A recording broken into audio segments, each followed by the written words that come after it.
You are listening to the World Sports Show on WPPM LP Philadelphia. Soccer-based sports talk covering local, nation, and global soccer. Broadcasting from the Philly Cam studio in Center City, Philadelphia on 106.5 FM.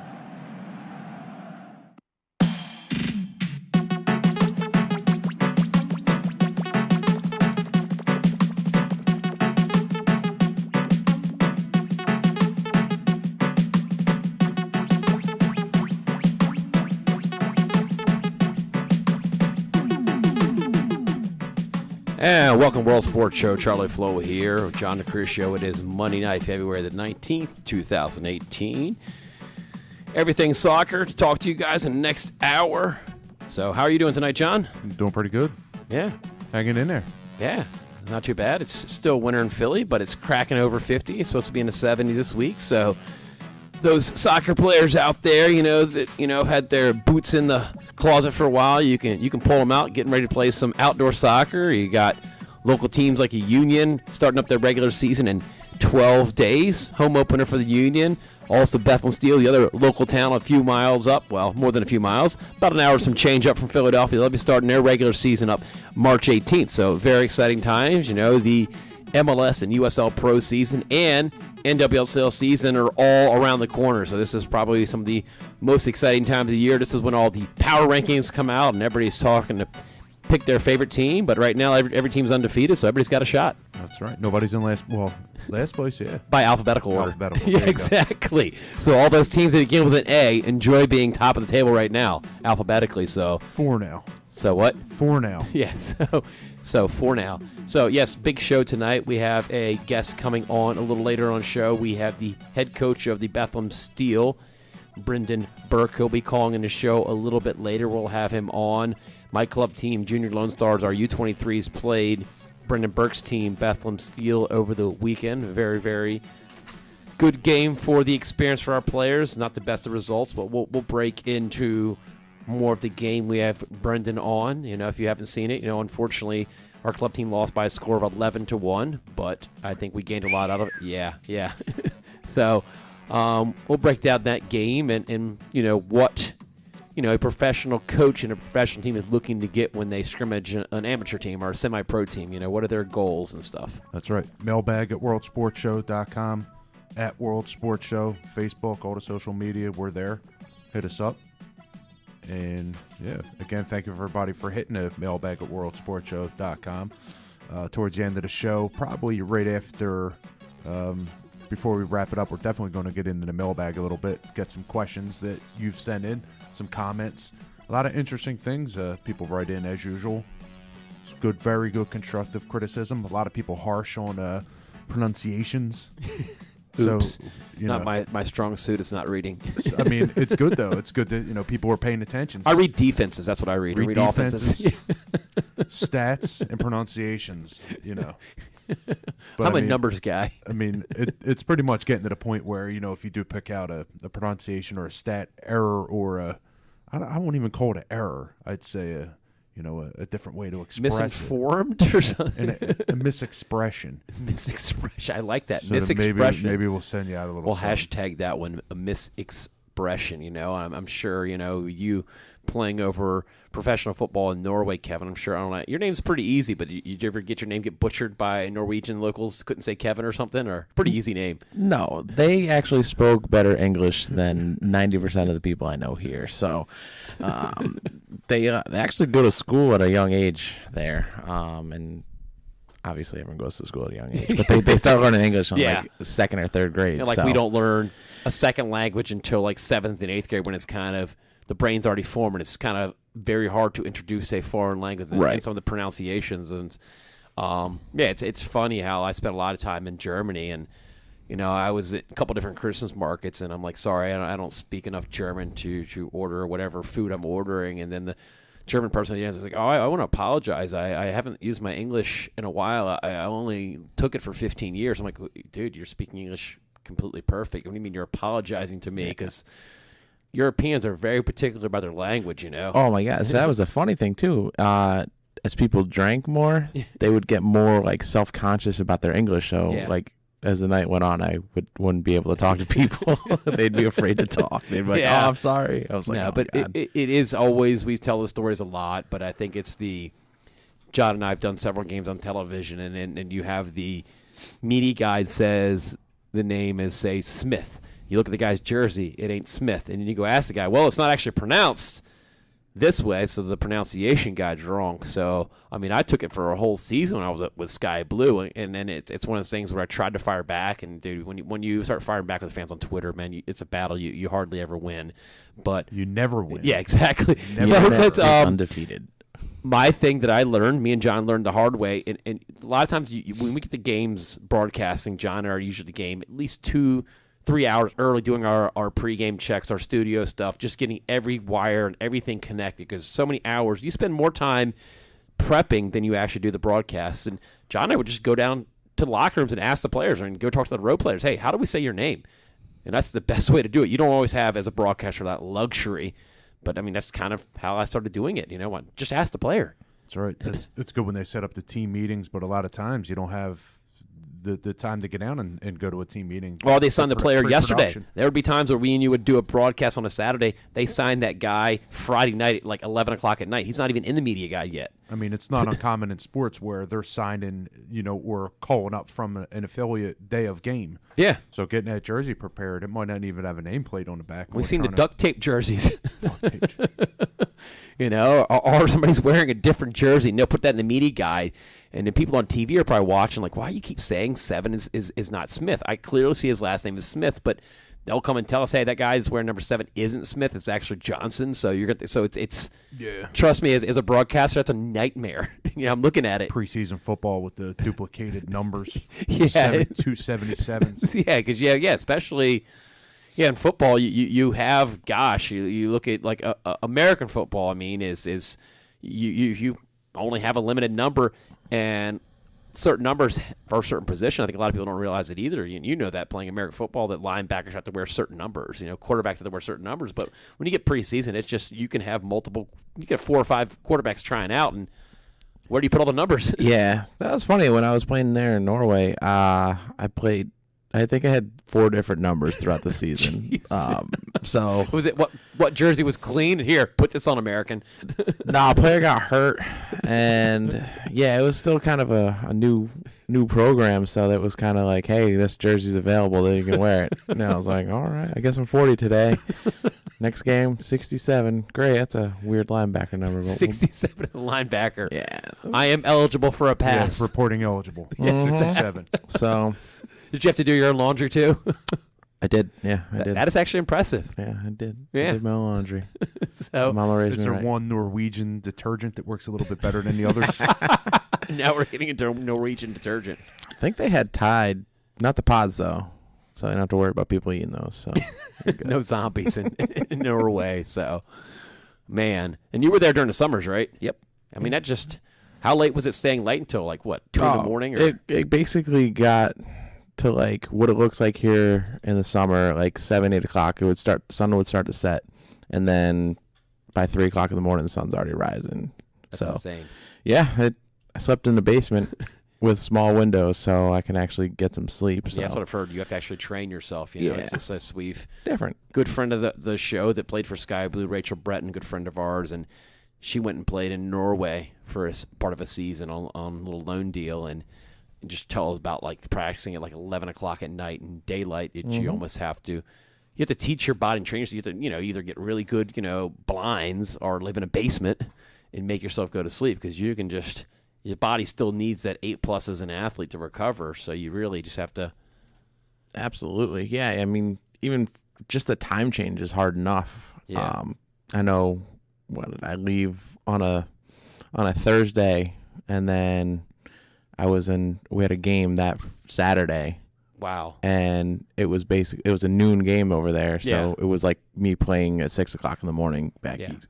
So interesting that you brought that up. Our guest next week will be Bud From, head coach of Hawaii's women's soccer team, and that's something we talked about at the convention. Just that if your home is Hawaii, so you play half your home games in Hawaii, but half your road games are across the Pacific Ocean. You're going to the West Coast, whether you're playing California teams, teams in Washington, Oregon, that every team you're going forward. And they say that's the hardest thing in sports is to go forward, but you're going forward multiple time zones. It's not like 1 or 2 hours. And just how early do you go to get your bodies ready, And years ago I ran into John Dernbos, the snapper from the Philadelphia Eagles, who's now a Magic man, Well, he was always on his Magic, but he told me about that when he was playing in Texas, when they would go out and play Hawaii every year, that, their head coach had to convince the athletic director, we need to go out there at least 4 to 5 days early so our bodies can get adjusted.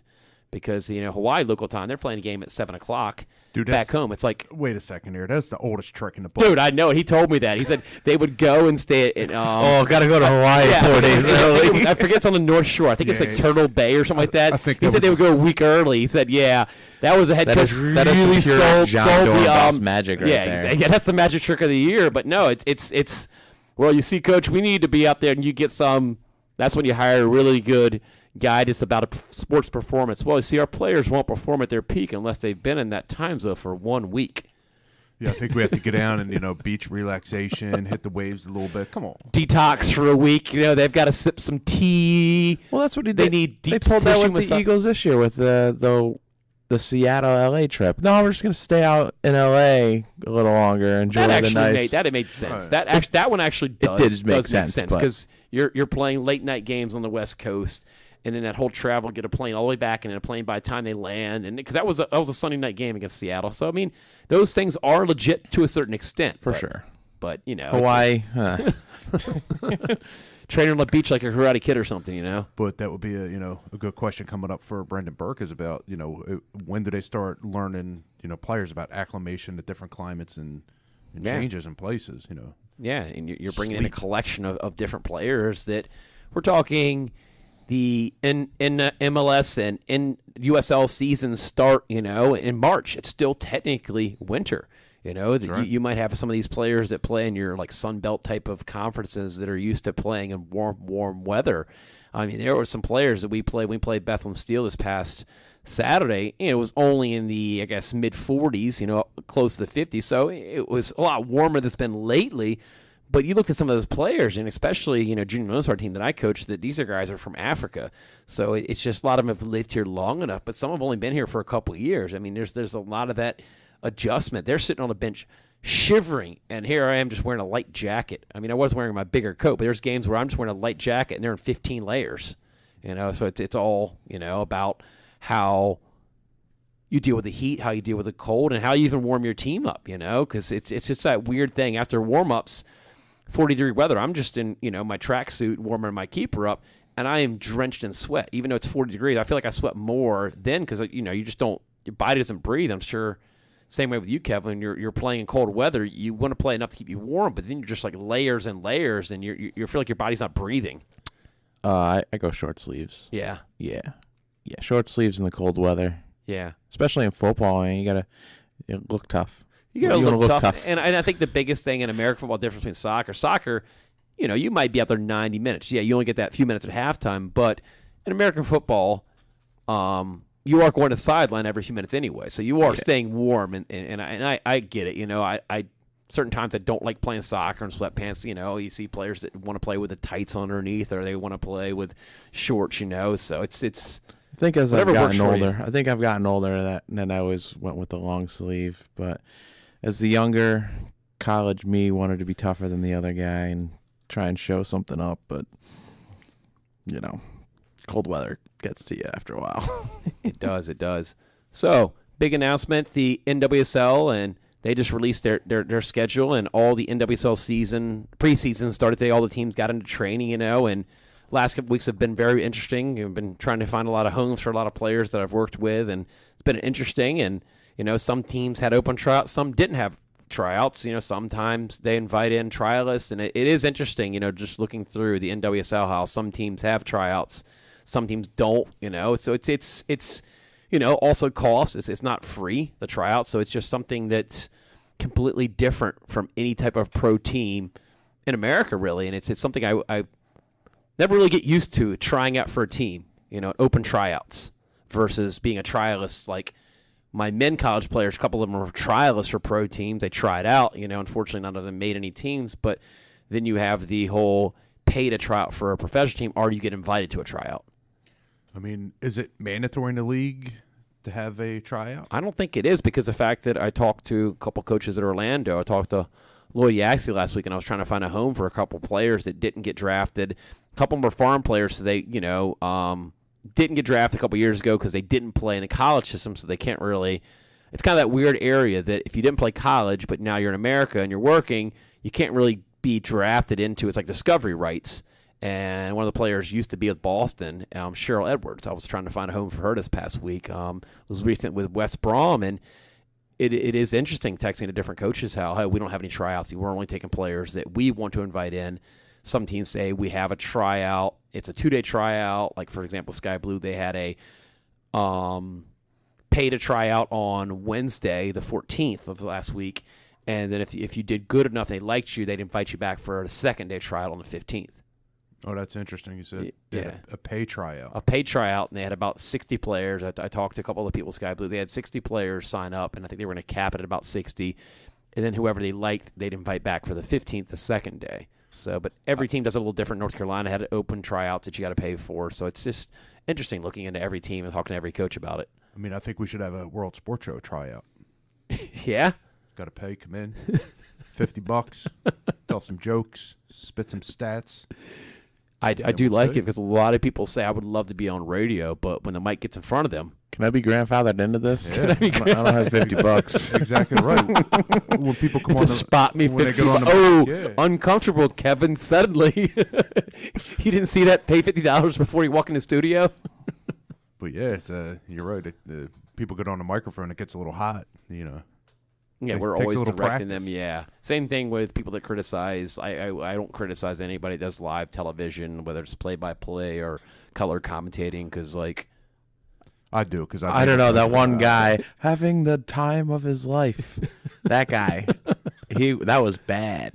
Which one is that one? That was like the beginning of the year in the NFL on ESPN. Oh yeah, dude, that was nice. That was I think it was the Spanish broadcast because he was doing the game in Mexico. Yeah, whatever, dude. It's all good, man. Sometimes, and I find it interesting. You look back and laugh at it. Yeah, you look back and laugh at it. We've all been there for. I didn't go to school for broadcasting, but it's just some people go to school for it, and then suddenly, when the limelights are on, bang! It's never bothered me. I do find the awkwardness when you don't know you're on camera, if you have a bad producer or just somebody doesn't tell you're on camera, because that happened a couple of times when I was doing NWSL broadcast. Didn't know I was on camera. Here, I'm picking my nose or something, Like, come on, you gotta let a guy know he's on camera. That's the one thing I love about doing World Sports Show. John always, tells me points, and you learn to get hand signals. You have some producers like, oh, you're on the air now. I'm like, wow, I'm on the air now, thanks. They don't even give you, like, the 10-second countdown, you like start the Wayne's World count in. Yeah, you count from 10 to 5, and then the rest of it you do the silent hand signal, things like that. I mean, you've experienced every single thing. So luckily, every game I've done on TV with John also is the producer too. I'll tell you one thing that as being a production guy, just totally took us off track from going from NWSL tryouts to, being on the radio and. Trying out for our radio show and just trying to find that wrinkle and making the pocket change. I think we should. We should have the intern challenge. We've talked about getting some interns to help out with the show. I think it would be interesting, to do, hey. Are you talking like an intern Olympics? Intern Olympics. Hey, we are in the middle of the Winter Olympics. It is that time of the year. Like, like roll up a cord properly, run down, grab spring water, come back up here, set the microphone up. Yeah, have them do gopher things. No, but it is true. There's a lot of people that want to get into the industry, and last week was World Radio Day. So I think the biggest thing is just advice I can give to people out there is there's so much space on the internet. It's unlimited. That just start putting content up. That's how you and I started. That we started putting some content up, and then we got a home at an AM station. Just knocked on a lot of doors. A lot of doors were slammed in our face, but it's just you start putting up content and getting comfortable in front of a microphone before you actually jump on the air. Same thing with TV. It sounds a little silly, but just try broadcast a game. Try to mute the game and record the whole audio of you doing the game and play it back and see how it sounds. Yeah, that's very interesting. I mean, just try that on your couch. Yeah. Just try and call a game. either play-by-play or, try doing it with 2 people, let alone a production, let alone a whole crew like, these professionals do it. But it's not easy. I mean, and there's a lot of games people don't realize that are broadcast out of studios. Absolutely. And that's the part that just still blows my mind that it actually still happens. I mean, a lot of it comes down to cost effective. You look at the USL, even the NWSL, that they basically do those broadcasts except for the game of the week and the NWSL, the lifetime game of the week. The rest are done in a studio. It's I get it, but something I've never done. I've always called games that I've been at live, but it's to me, it's I hear about that stuff, and a lot of people argue that it's more efficient, more cost-effective, but there's something about being at a game live. There's certain things that I can and can't see. No, you so definitely looking at can't a get the screen, feel for it. No, you can't. Especially the game of soccer, you're looking at a field that can be up to 120 yards long, up to 80 yards wide, and I'm depending on all the different cameras. I got a bunch of different screens I'm looking at, but it's not the same. Well, if you're in a studio, you better have a really good spotter and a very good production crew to give you what's going on outside of that camera view. Yeah, something really valuable about having a sideline reporter being able to report things on the sideline, when the things are going on, that they can hear the chatter, to not have anybody there on the ground. I mean, there's the things that certain angles of the field that I can't see certain areas of warm-ups, certain areas. I want to see that as a broadcaster. I mean, do you think that soccer games that they go to, I mean, I'm talking about overall production at every level from televised, something with a production company with, play-by-play, color analysts on the side. Do you think they go to sideline enough? I mean, what I'm getting at is I don't think they go to enough the sideline. I don't think they go to other enough. Sports. I mean, because we have the luxury when you and I broadcast a game, we can see the sidelines. On television, you can't really sidelines. I mean, we talk about this all the time when we go to Union games, is one of the first things I look at is which bench starts warming up first. What minute they start warming up, when do they work, how many get up, are they getting 3 guys up, are they getting the whole entire bench up? Sometimes I see the backup keeper getting in, sometimes I don't see the backup. Those are the kind of things that I'd like to see and would like to know listening to the game. Hey, this guy, he's known to come in about 75th minute, he's up in the 65th minute, so he needs 10 minutes to warm up. Yeah, true. Same as in a like NFL, you could see if quarterback's hurt. You have warming up on the bench, even getting the helmet off the warmer, you can see if one guy that was really good at the is Randy Waldrum, who's now coaching with Pittsburgh women's soccer program, that was the former Houston Dash coach, was their first ever coach. He used, I used to talk to him. He would almost tell me in certain games most likely who he's going to sub for and what minute they're probably going to get up. He would tell us that before the broadcast. He goes, most likely if this game goes the way I want it, I already have these 3 players that are potentially going to get up about the 60-something minute and more, and I'm probably going to put them in the 75th minute. He has a lot of game plans for every scenario that would happen. He would just talk my ear off before the broadcast telling me. And he was one of the most open coaches telling about his strategy and what he's going to do. And then some coaches, they want to hide their strategy. I'm like, I'm just a broadcast guy, doing the game. It actually helps content when I'm broadcasting. I'm like, hey, once they, go actually do what they want. Hey, this is what Randy said he would probably do in this situation. Coaches like that have nothing to hide, and they're not trying to say, well, I don't want you to know anything about my subs. Or he can be using you as the double informant. Oh, there you go. Well played, Randy. Well played. Yeah, we're going to put a defender in 75th minute. Mark my words, lock it in. Got the forward first one. Write it down. Yeah, write it down. Just like the Eagles a few weeks ago, they ran like dummy practices in the whatever. I want to call it the Metrodome. It's not the Metrodome anymore. What if it's the U.S. Bank or whatever? U.S. Bank Stadium, yeah. So corporate America, such and such bank. And, running these dummy practices and plays. Well, we know what happened 13 years ago. Yeah, we do. So I don't blame them. Exactly. If you bird me once, I'm going to, maybe you don't cheat anymore. Yeah, sure, buddy. But no, at the end of the day, I would invite you can come to my practice if I'm a head coach, because I'm not reinventing the wheel in my training. Soccer's a different type of sports where it's not, it's a free-flowing game. As a coach on game day, there's a lot of stuff that's out of my control. And a lot of coaches, I think that's a big thing in soccer. A lot of those coaches realize there is a lot of things that are completely out of my control. There's only a few things that I actually get control on game day, especially being a keeper coach. A lot of it depends on how the back line plays in front of my keeper. But just also a reminder, we have a guest coming on the show in a little while. Bethlehem Steel head coach Brendan Burke. He'll be on the show shortly, and we'll talk about the upcoming season for Bethlehem Steel. They'll be going into their 3rd season in USL Pro. They are the affiliate of the Philadelphia Union, so it's actually, I think, a really big advantage. I mean, the Union did have their relationship with Harrisburg a few years ago, but it's such a plus to have that feeder system, and with Burke developing the players in the academy, and some of those academy players played in the Bethlehem Steel game against Junior Lone Star this past Saturday. So it's real good. They played the game over at YSC. Everybody knows that's right up by the King of Prussia Mall. So it's definitely want to pick his brain about, their plans for their third season upcoming, what their goals are as a program. So definitely looking forward to having Brendan on. And I believe you took a coaching course with Brendan, didn't you? Way back in the day. Going back in the day, absolutely. Yeah. Took a certification course through U.S. Soccer. Got to meet the man, the myth, on the training pitch down in Media, Pennsylvania.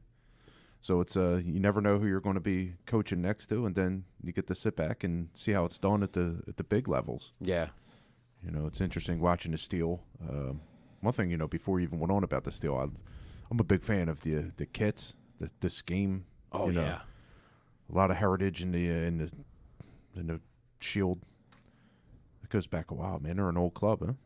Man, that's the thing is that they say, when you look at their page, like founded 3 years ago, but I mean, it goes back to like the old, U.S. Open Cup, the pre-MLS days. I mean, you're talking like, it's that very European tradition of you have this, have the workers team. Like this is, guys that work in the steel mills, and you have the police teams, the fire teams, the army teams. I mean, when it goes back to how clubs were formed, about the roots that it just, to me, it is kind of frustrating that soccer never really picked up to that big level, 100 years ago, because you would have clubs like this that'd be 100 years old. You look at the original Bethlehem Steel was 1907 to 1930, and then they, bring it back, and,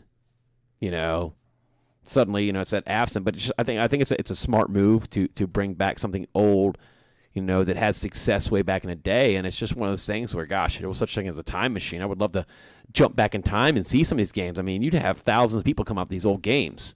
This is back when, Open Cup's been played for 100-some years now. That's right. Teams like that, playing and having success. And also found an interesting fact, there's actually a indie rock band from Brooklyn, New York called Bethlehem Steel. Learned that today. Interesting. Yeah, what a small world. Yeah, exactly. I'm sure that they don't get accidentally tweeted at sometimes. Sorry, you meant the band. And I'm sure. Wonder how much that's come up in conversation. That's right. So we're going to take a quick little break. After the break, we'll have head coach Brendan Burke. You are listening to World Sports Show on WPPM LP Philadelphia, 106.5 FM Philadelphia.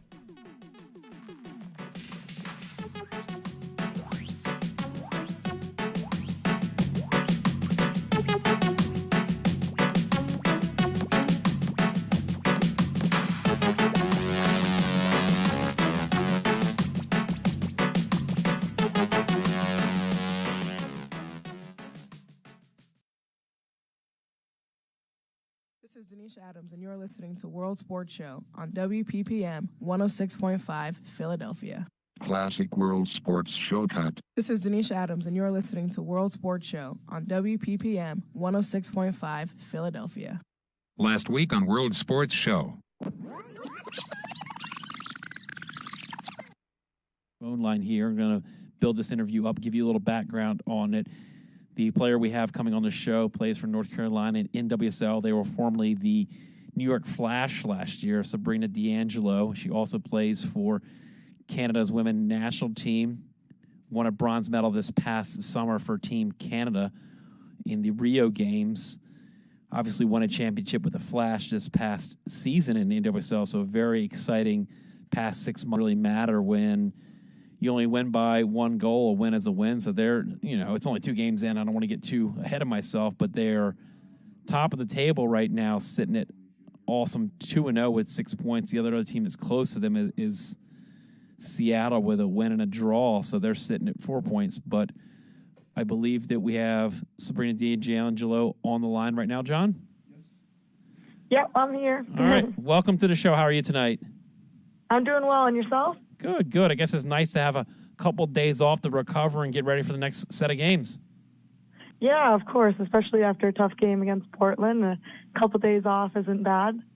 Definitely, it's a long season, so I mean, you look at it as a season's a marathon compared to the college season where it's all just a fast-forward sprint. But I mean, you guys must be feeling good about yourselves. You go to Washington, get a 1-zip lead, then you face Portland. It finished, top of the table last year, and to be able to shut them out as a goalkeeper, I mean, what did you see, and what have you seen the last couple of games that helped you get that shutout? I just think the style of play that we're continuing to play is very exciting. And, to go into a 3-back against Portland was amazing to see how well they did in the back and then the midfield and obviously the forwards. Like, I didn't have a lot of work, thankfully, back there. But, yeah, they did a great job in front of me, and the shutout's just as much theirs as it is mine, for sure.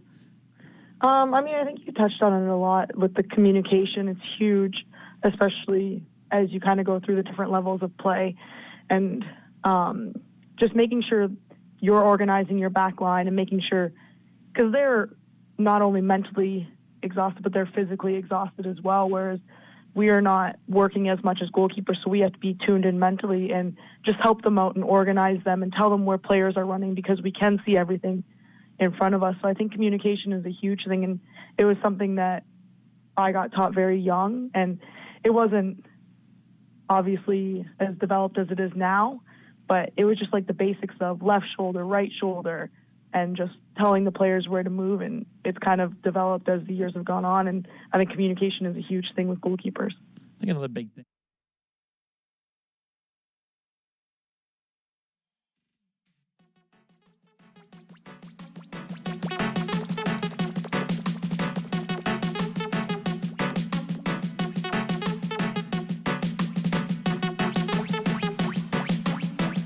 And welcome back to World Sports Show. Charlie Flowe here, John DiCriscio. You're listening to World Sports Show on WPPM LP Philadelphia. We have head coach of Bethlehem Steel, Brendan Burke, on the line. How you doing tonight, Brendan? Good. How are you, Charlie? Good. Trying to cover a little bit from that game on Saturday. The score line, is a little deceiving. Yeah, definitely deceiving. So, no, definitely was, want to thank your organization, for having us and playing that friendly. At the end of the day, I think that both teams, gained a lot more experience out of the game than the scoreline reflects. Yeah, for sure. It was fast. It was end-to-end. Our group just happened to capitalize pretty consistently that day. But we've enjoyed having that game over the years. It gives us a look at some guys we might not otherwise see. And, Derek Jones is still the headliner out of that program, but I'm sure there'll be another guy like that soon. Yeah, that's the big thing is we try to tell our players after the game that, that you can't look at the score line, that these games, are about development. It's the same thing I'm pretty sure you tell your guys, that especially preseason games, that you just have to almost forget about the score line and what you actually got out of the game. Absolutely, yeah. It's situational. It's, talking about how we played in each third of the field and, what we could have done a little bit better, what we did really well, what we need to build on. So, yeah, 100%. Those are all developmental opportunities, same as we'll play this Wednesday against Harrisburg and Saturday against Syracuse. It's really no different. Yeah, I think it's very neat the preseason. We deal with similar situations with Junior Lone Star, that we want to schedule all different types of teams like you guys that are professional, fellow, NWSL teams, and even, colleges. And I think that's the neat part about soccer. You just don't see that in any other type of sport hardly at all, that you get such a mix of different levels of competition for preseason. Yeah, absolutely. Unfortunately, I think it's because the college teams have so much time off, or time away from their regular season. Hopefully that gets rectified over the next few years, but we won't launch into that, right? Yeah, we've already talked about it. We touched on it a lot on here. Being a college coach, I definitely, it's very hard that, with people that don't know about how quick of a sprint. You played college soccer and you coached it, and I think John here at the show has it even where he coaches high school girls soccer where they're playing 3 games a week, where we're tough with 2, but just that bang, bang, bang, bang is just, it tolls on the body, and, you need a longer stretched out schedule. Absolutely, yeah. Well, and you touched on development, but even the top schools, I know guys like Sasha Sorosky and others that I've spoken to are at the forefront of that push to get to 10 months for a number of reasons. And, they understand that to be a real pro development pathway, that college has to go that direction at some point soon. Yeah, and I'm sure you've noticed it too with your players that, you pick up on the Steel and the players that you've coached on the Union. A lot of rookies would tell me during interviews that how long the season is. It just keeps going and going and going. And you're taking these players that have not used to that. You're taking them almost reverse back to their club days, that it's kind of goes backwards. But some of them, really want to get to that college, get that degree, and it's something you probably have to deal with the players on the psyche side. They're just not used to that long of a season with one team. Yeah, they hit a physical wall. They hit a mental wall. Some of them hit both multiple times. I had one or two guys last year that I would say it was pretty clear hit the wall at least twice in a 10-month season, and that really shouldn't be that way. But with 4 months of college under their, or 4 years of college under their belt, they've been through a 3-month cycle 4 times.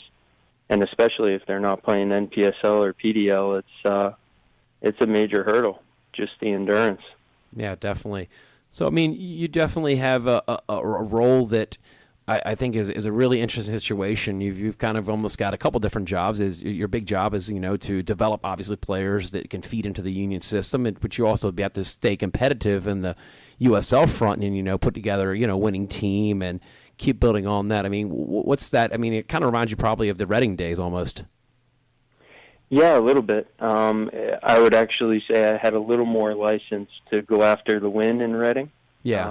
Than I do now, and my my primary goal and my primary objective in this job is very clear, and that's to prepare players either coming out of the academy for the first team or identify players via scouting networks and bring them in and prepare them for the first team.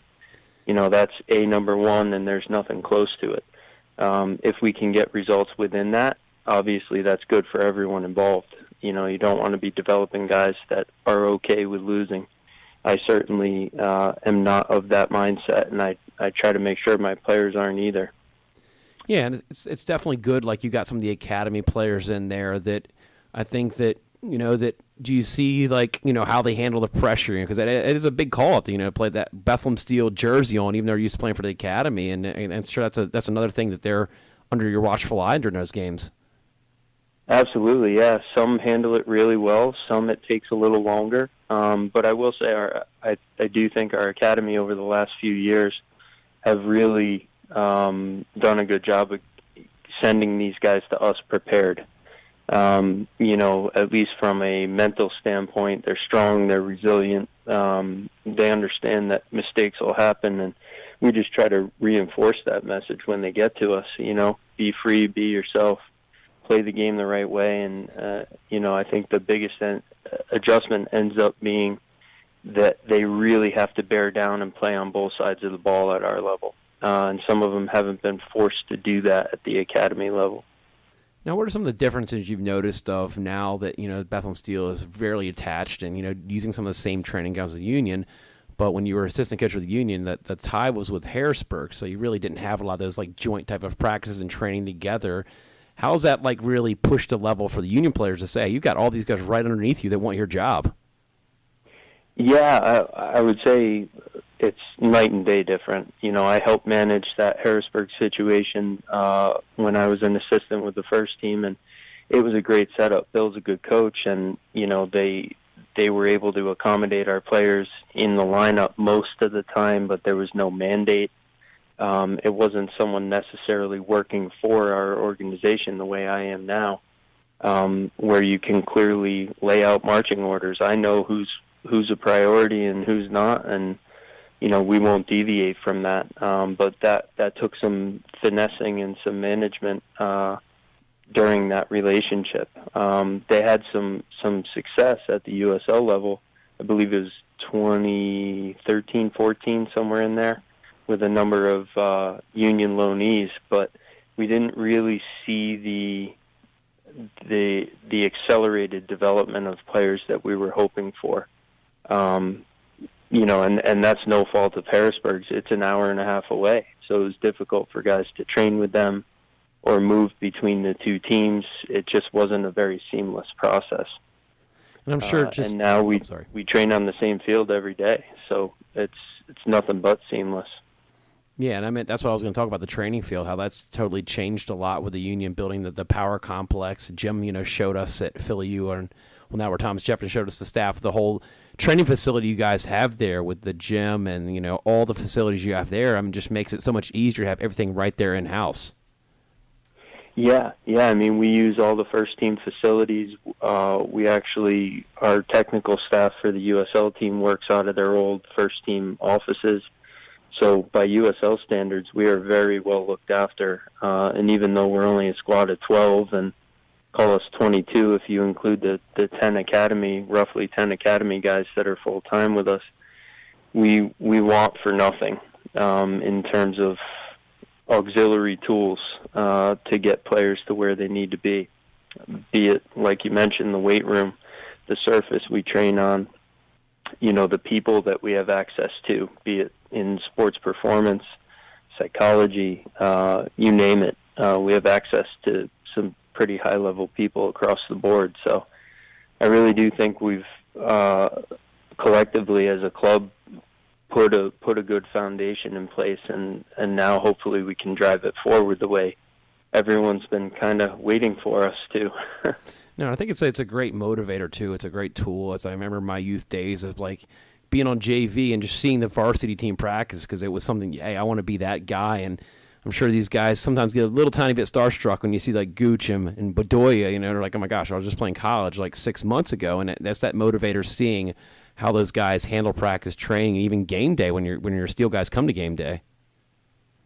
Oh, absolutely. And sometimes they're throwing on the same shirt, in the same locker room to walk out with Mo Adu last year a couple times, and as he was coming back off his rehab assignments with us. And, I have 16-year-old guys in that locker room, so that is majorly impactful for them to play with a guy who played for his country 50 times. So the whole Steel project, I think, has really legitimate value to any MLS team. Toronto, you look at the way they use it. They're one of the very few teams in the entirety of the USL that's actually a little bit younger than us. I think their average age is about half a year younger than ours. And Red Bull are a very similar model to us as well. And you're looking at two of the most successful clubs in MLS there. So I think we're on the right path.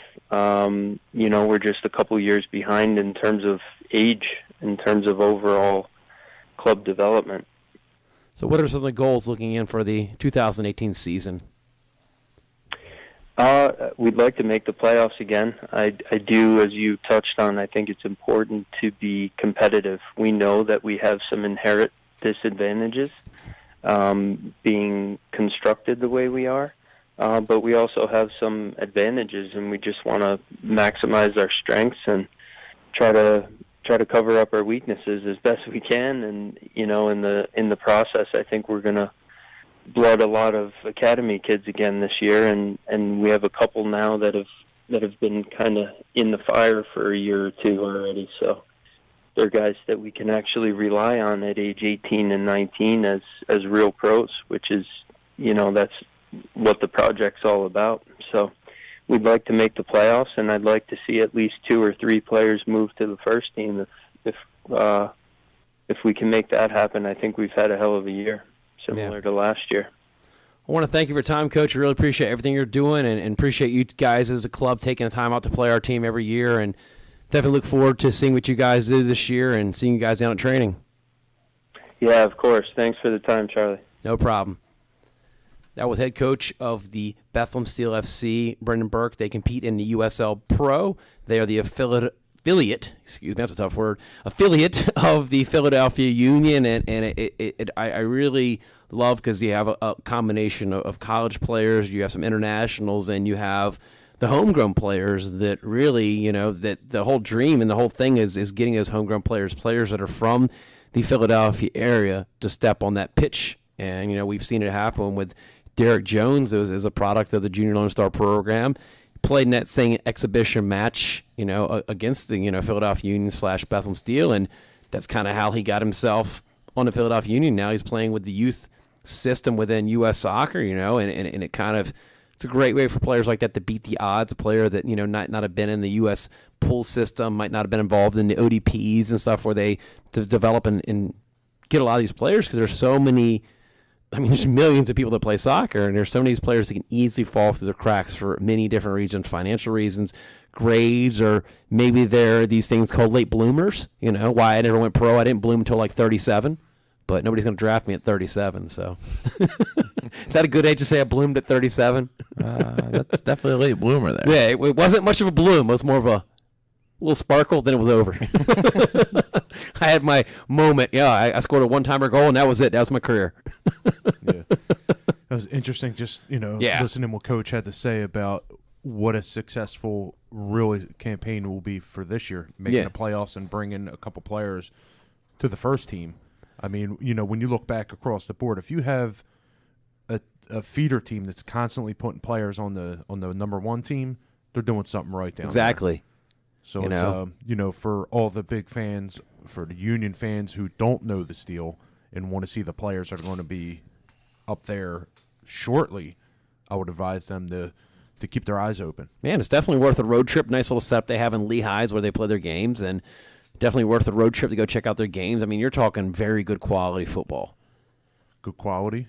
And we've seen USL Pro teams be very competitive within the Open Cup, and have caused plenty of upsets.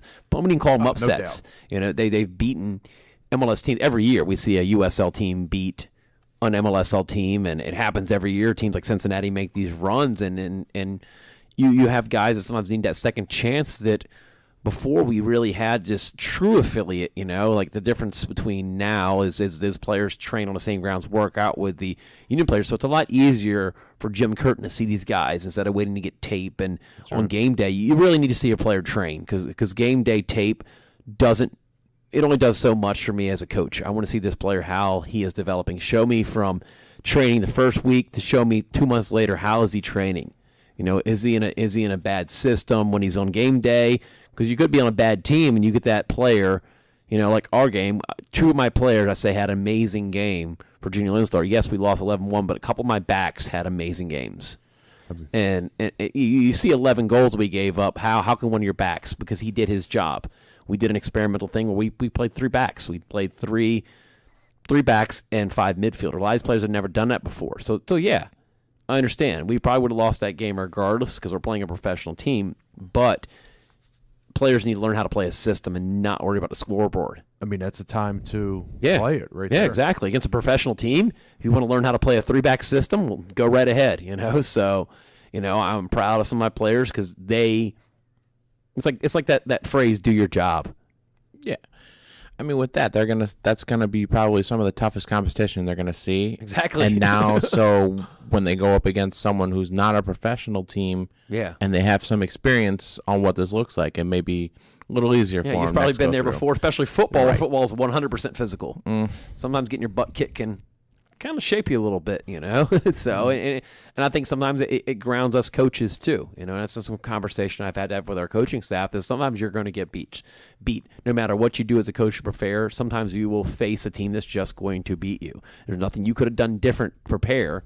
It's just use it as a learning experience. Yeah, exactly. So, and then one thing interesting stat on Brendan Burke's bio is 51 players from Reading United have signed professional contracts, and 49 of those under Burke currently play. Like guys like C.J. Sapong, Ray Gaddis. I mean, you look at the Reading United alumni that, I mean, that's multiple MLS squads.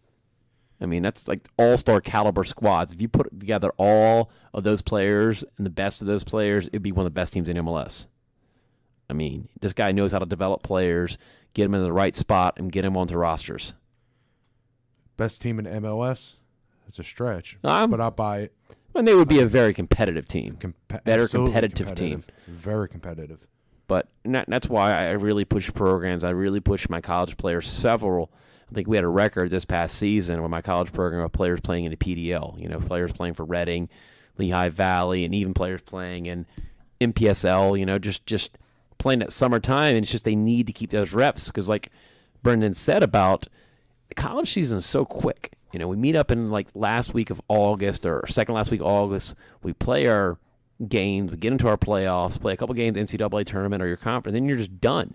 You're done by early November.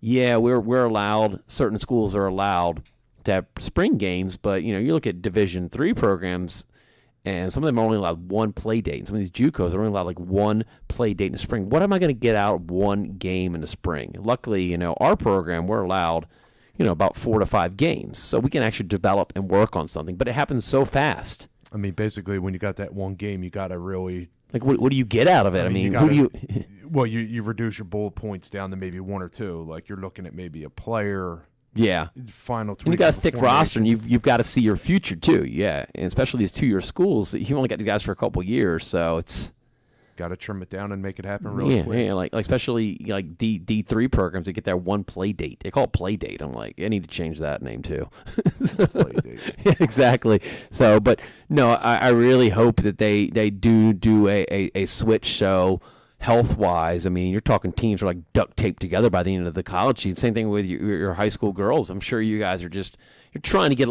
11 on the field. That's right. You know, there's 3 a week and possibly a rain out, and then, you know, some might be a 4 a week. You know, it just, you get those seasons that late summer thunderstorms come in, cancel game, and then it just builds up, and then some of the teams, depending on what their affiliation is with the league, and you got to get them in before a certain deadline because playoffs start. I mean, there's a line for a deadline. You got to have the games in, and seeding has to take place, and then if you make the playoffs, then you got to roll through, and it's the not who's ready to play, it's who can play. I mean, it's good that coaches look at concussion protocols and injuries, and I want to, I'm safety first, of course, and that's how every high school coach should be. If they can play, usually you might have 13 who can give it a go out of your 18 or your roster. So it's you got to get a look, and that decision might be down to 3 players. Who are you going to start? One might be a backup goalie, so you're really handcuffed. And when you need your roster the most is the end of the season for playoffs, but that's when your roster is the most depleted because of how the bang bang bang system works in high school. I mean, either we do less games in a schedule or we stretch it out, because you look at high school football, they only play once a week because it's such a physically demanding sport. They're only playing once a week. You just physically can't. And I think there's that misconception of, American football, so much harder. You can only play once a week. But soccer, we can throw in 3 or 4 games a week, and you can attest that you physically can't play more than one tackle football game in a week. It is very hard. I'm sure you've done it before. It's like being in a car accident, really, the next day. I'm beat up. But soccer is not the same physically, but it is very toll on your body, that burning and burning and burning and burning. And, and you have very physical games. And especially, I'm sure that some of the Bethlehem Steel guys are very sore. Our junior North Star guys, they sometimes don't know how to turn the tempo down. They play really hard, especially you're going against a pro team like that. They really are trying to impress.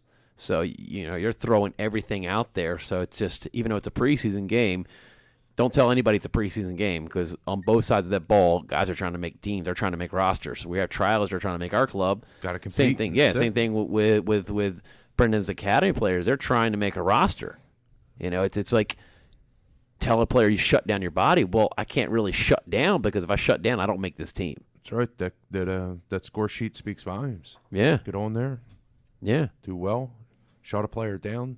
Catch the coach's eye. No, I was very impressed with the discipline of his team. That, they put up 11 goals, but there wasn't any of that rub your in the face. We're scoring. It was just, those guys are playing for jobs, and you could see a lot of the different IQs of the players playing for different pieces, playing for different type of finishes.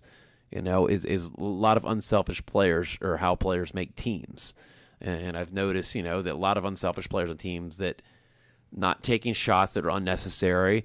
A lot of their goals were within 15 yards. So picking the right spot to put the ball in the net, instead of like blasting it, and there's some times where you see players trying to shoot from 20, 30 yards out. You're not going to beat a high-level keeper from 20, 30 yards out that, you can clearly see the ball straight on. It's like you're doing the goalkeeper a favor by shooting from 30 yards out. Absolutely. So, But a lot of it's just developing, the IQ of the player and seeing what players can fit that system. And some players might fit the system better, and that's the big thing is developing a winning program, get back in the playoffs, but also develop those players for the Union that we're going to see in a few years. Yeah, and totally agree that the most important thing is to get the first team that quality player. Yeah. Evaluation of talent, like we talk about every week, is huge in every sport. Pillar sport. And having them right there in Chester training with the Union, I mean, what a great way to build that brand for the future. That having that chemistry, it's kind of like when you hear about a guy getting called up in baseball from the minor league. He may have never played with those guys ever. Suddenly he's walking to a locker room. He doesn't know these guys. He's never played with them. And suddenly you've done good enough to get to that next level, but soccer's so based on chemistry. Do they still talk like who's the new fish here? The new guy, pull some pranks on him. But no, it's a lot has changed with how the Philadelphia Union even handled game day on the culture. That you're talking to training facilities where their locker rooms are. Jim said on game day only 18 guys dress in the locker room. Before they had the training facility, everybody had a locker room that was on the Union. So you're looking at the whole roster's got their locker rooms, kind of like, that game day, these 18 guys get that locker room in the Union Stadium. And I think that's the way it should be. The only way you get to get that locker is if you're on the team. Now, yeah, you got your locker at the practice facility, and a lot of teams are like that. You really only use your game day locker on game day. You shouldn't be using it, and I like that. I mean, you've earned that spot. You aren't just, I'm a trialist, so I get a locker here. No, you got to earn it there. So, but big thanks to Bethlehem Steel for helping work that game with Junior Lone Stars, and big thank you to Brendan Burke, head coach at Bethlehem Steel, for calling into the radio show. We definitely, big fans of the Bethlehem Steel and what they're doing up in Bethlehem to develop Union players, that get the Union back in the playoffs. Missed the playoffs last year, but really want to see them back in the playoffs and start making some runs at that cup. Sure. Being competitive. Yeah. Give the fans something to cheer about. Let's see the young guys coming up. Let's see some action. See some fireworks coming up soon. Yeah, definitely. A couple weeks away. All right, 12 days away from Union's home opener. Just a few weeks away from Bethlehem Steel. Their first game will be against the Richmond Kickers on March 18th. So definitely worth checking out. So, yeah, it's just a few days away. I mean, you're talking like less than a month. So you think that they're like, since we're in Richmond, we got to name a team. What are we going to do? Kickers. It's been around for a long time. See, dude, I grew up about an hour away from Richmond, so it's... Familiar with the Kickers. I'm familiar with the Kickers. I mean, it's a pretty self-explanatory name for a soccer team. What do you guys do? We're the Kickers. Yeah, exactly. There you go. Hey, there are some pretty sweet names. You're looking, and Bethlehem Steel. That's pretty awesome. You got to hand it to them, and you have like Charleston Battery, so that's got some history, So yeah, there's some pretty cool names, So definitely looking forward to both the USL and MLS season. Looking forward to the NWSL season. Their schedule came out, so we do have some big guests coming up. We got head coach of University of Hawaii Women's Soccer, our good friend Coach Bud. She'll be on the show next Monday, the 26th of February, if I'm doing the math correct. Just talk all about her development in Hawaii. So a lot of other guests coming up. We got some other guests we're working on booking, so look forward to getting through the rest of February into March. We'll have some heavy hitters coming up. Check out the mailbag anytime. We'll email us at mailbag@worldsportshow.com. He is John DiCriscio. I am Charlie Flowe. This is World Sports Show on WPPN LP Philadelphia. Check us out at worldsportshow.com.